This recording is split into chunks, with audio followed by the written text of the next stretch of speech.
Hello there guys and welcome back to the channel. Now as promised I will do a very brief kind of guide series on the relics that are available in the game, as well as we are going to start working on the spreadsheet as we work through each individual relic. We're going to start with Storm Battlecast. So Storm, as all other relics currently in game, is a Battlecast, which means that you have a striker available to you when you equip Storm.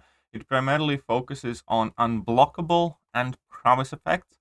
So the striker effect is that you gain a rampage buff, increasing your attack by up to 34%, while unblockable. So the champions that have high unblockability uptime will benefit from this the most, or champions that have very hard-hitting special attacks that go unblockable, which is quite few mutants. You can equip this relic on virtually any of the mutant, but we will get over the best possible options very soon.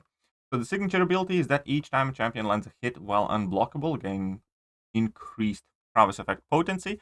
Quite neat, not the biggest, not the worst thing. Ability 1, next unblockable hit grants rampage passive, increasing attack rating while unblockable by 36% for 7 seconds. And then offensive burst champions have 50% increased potency, so offensive bursts are the type of mutants that you do want to look at first and foremost.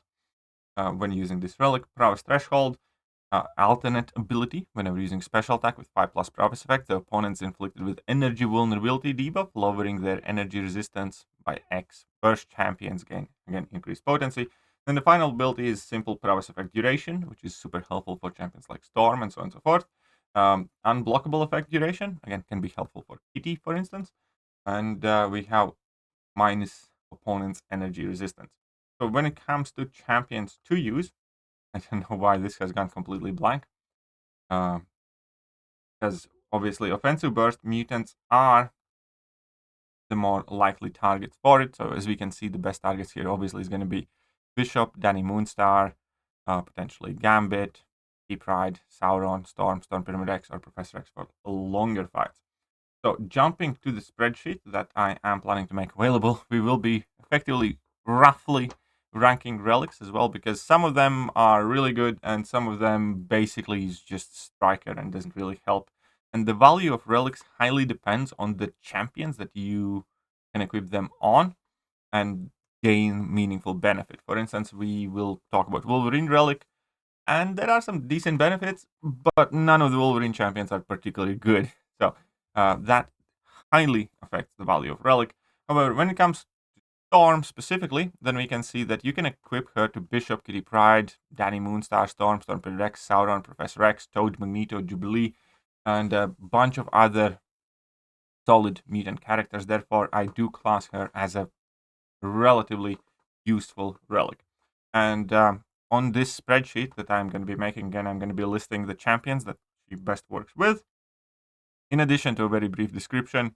Bonus damage while unblockable, energy vulnerability and extra prowess or unblockable duration, most benefit to offensive burst champions, and kind of a straightforward demonstration like that. I might leave a link as well to the video version of this, but I do have a 5-star rank 3 Storm relic, and very quickly we'll showcase you kind of the difference. So here I am using Sauron, and with that, we're going to see that without relic, I do get quite lucky with the crits on this level 2. Sauron's putting in solid level 2 damage there without any relic.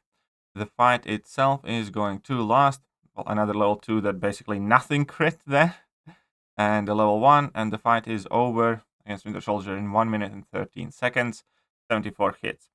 Moving on to the fight where I did equip relic to Sauron. There's actually, I think that again, no. I recorded the first fight and actually finished it somewhat slower. So this is a 5-star rank 3. It's not quite max relic, but 110. Is there a big difference for every champion? No. This saved me like 3 kills. And that's kind of the point. For many of these relics, crit RNG, bigger determining factor than the actual benefit. You do get increase in damage. Like we are going to try and see whether we do crit on that level 2. Here we can see we hit for 51k, before it was like 50k. So the varied increased damage, is different, but it's really not game breaking. I suppose a better showcase here worked out with Danny Moonstar. Now, this first fight, I'm also going to get extremely unlucky where none of my hits crit, which is going to be super helpful to demonstrate the bonus increase, I suppose. So this is, again, a fight without a relic. Just dropped my first level 1. We got a few those neural arrows. It's fine. The vast majority of the damage for Danny Moonstar depends on her level 2 and pretty much whether it does or does not crit, relic or no relic. And here are we going to go for the level 2. I have 5 neural arrows. I have 5 prowesses.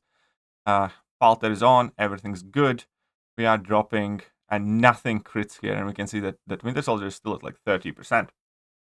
So the important number here, however, is without the relic, that final hit of the level 2, the hardest hitting hit of the level 2, hit for 41k. So that's without the relic. And then we're going to check out how it is with relic, but just for the sake of it, this fight was 1 minute and 9 seconds, but you can really finish it like in 50 seconds if you get slightly luckier with crits. And now, just as a point of example, what I mean by crits, this level 2 crits a few times and that Neuroshock crits for 100 plus K. So obviously any kind of benefit from relic would be completely outpaced and overshadowed, pending again whether you do or do not crit, which is why Gambit relic is super useful for many of the mutants if you have 6-star one. However, here is going to be the level 2 with relic and with all the potential bonuses active, with that energy vulnerability and everything else. And we can see that the final hit doesn't crit and it hits for 45k. So we have 4.5k, about 10 to 15% damage increase on Danny Moonstar in particular. And 10 to 15% damage increase is quite noticeable. It is not the total damage increase. Again, keep in mind that majority of these benefits only activate on the special attacks. But it does make somewhat meaningful difference. But again, it is super important to keep in mind that in majority of the situations, unless you have like a highly ranked up 6-star relic or maxed out 5-star relic and a perfect target, relics are helpful, but they are not end-all be-all by any means, especially the ones that we have currently in the game. So that is going to be pretty much it for today's video. Hopefully you guys understand Storm Relic better now. And in tomorrow's video, we are going to be taking a look at Wolverine Battlecast. If you look forward to these Relic Guide series or have any comments of how you would like me to change this in future, please let me know. And the spreadsheet that I will be building, I will make available eventually, but not just quite yet because there's just one entry. So once we kind of fill it out a bit, I will add the link to the video guide descriptions. Catch you guys soon. Bye.